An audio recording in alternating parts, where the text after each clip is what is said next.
Sir ఇప్పుడు మరి ప్రభుత్వం ఉచిత ఇసుకని ఇంప్లిమెంట్ చేసింది. మరి ఎంతవరకు అమల్లో ఉంది సార్ మరి ఇప్పుడు మనకి?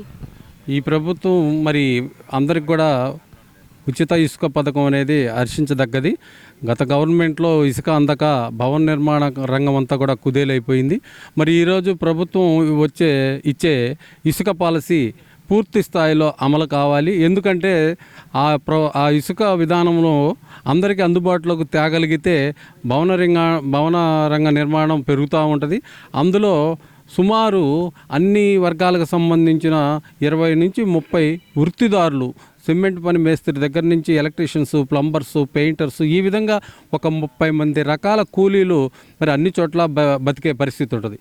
కాబట్టి ఈ ప్రభుత్వం ఉచిత ఇసుక పాలసీని పూర్తి స్థాయిలో తేవాలి. మరి ఇటీవల కొంతమంది పెత్తందారులకే అని చెప్పేసి కూడా మరి ఈ 40 రోజుల్లో మనం చూస్తూ ఉన్నాం. అలాగనే ఏదైతే ఇసుక రీచులు ప్రతి జిల్లాలో కేటాయిస్తారో ఆ ఇసుక రీచులు జిల్లా పరిధిని ప్రామాణికంగా తీసుకొని 4 మండలాలకు ఒక ఇసుక రీచు గనక కేటాయించగలిగితే ఇసుక గ్రామీణ ప్రాంతానికి కూడా చౌకగా వెళ్ళే అవకాశం ఉంటుంది. లేని పక్షంలో కొన్ని చోట్ల వరకే ఇసుక అందుబాటులో ఉండి కొంచెం